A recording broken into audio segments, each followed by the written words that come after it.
लगभग 150 साल पहले की बात है। ढोलकपुर गांव के एक कोने में एक परिवार रहता था।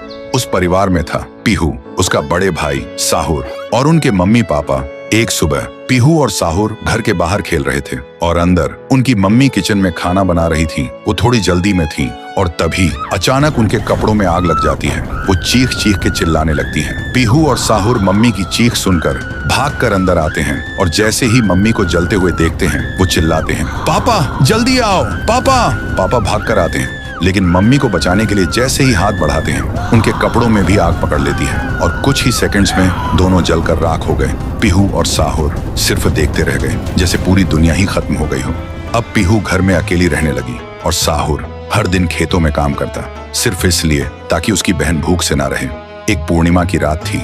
साहुर खेतों से काम करके घर लौट रहा था। तभी उसकी नजर जाती है एक घर की खिड़की पर। वो देखता है एक आदमी किसी का खून कर रहा था। ये देखते ही साहुर के पैर कांपने लगे और जैसे ही वो पीछे मुड़ता है एक और आदमी हाथ में खंजर लेकर खड़ा था। वो आदमी बिना कुछ कहे साहुर पर वार कर देता है। फिर गांव के लोगों को इकट्ठा करते हैं और वही आदमी चिल्लाता है, ये लड़का मेरे घर में घुसकर चोरी कर रहा था और जब मैंने रोका तो मुझे ही मारने की कोशिश की। अब आप लोग ही बताओ इसके साथ क्या किया जाए। गांव वाले गुस्से से भड़क उठते हैं और चिल्ला के कहते हैं, इसे उस पेड़ पे जिंदा उल्टा लटका दो। साहुर गिड़गिड़ाता है, मैं बेकसूर हूँ, मैंने कुछ नहीं किया। लेकिन गांव के किसी ने भी उसकी एक ना सुनी। उधर उसकी बहन रात भर उसका इंतजार करती रही और सुबह जब वो उसे ढूंढने निकली तो देखती है उसका भाई गांव के बीच वाले सूखे पेड़ से उल्टा लटका हुआ है। ये देखते ही पीहू टूट जाती है, जोर जोर से चीखने लगती है और उसकी चीख पूरे गांव में गूंज जाती है। फिर गांव वाले पीहू को भी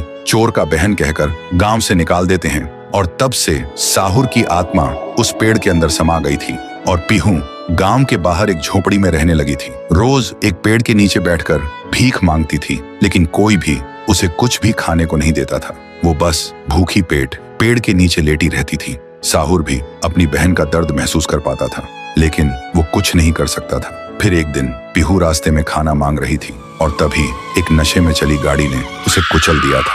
तब से पीहू एक भूखी आत्मा बन गई जो हर गांव में भटकती थी, सिर्फ एक ही बात कहकर, मुझे भूख लगी है। ये सब याद करते ही तुंग तुंग तुंग साहुर की आंखों से आंसू टपकने लगते हैं और तभी उसे एक आवाज सुनाई देती है। भैया, भैया, और बिना कुछ सोचे तुंग तुंग तुंग साहुरा उस सूखे पेड़ के अंदर से निकलता है और अंधेरे में सीधा उस आवाज की तरफ चल पड़ता है। तो दोस्तों, अगर आप चाहते हो कि अगले पार्ट में पीहू, गुड़िया और तुंग तुंग तुंग साहुर की पावर दिखाई जाए तो इस वीडियो को 2 लाख लाइक्स तक पहुंचाओ, तभी आएगा असली तांडव।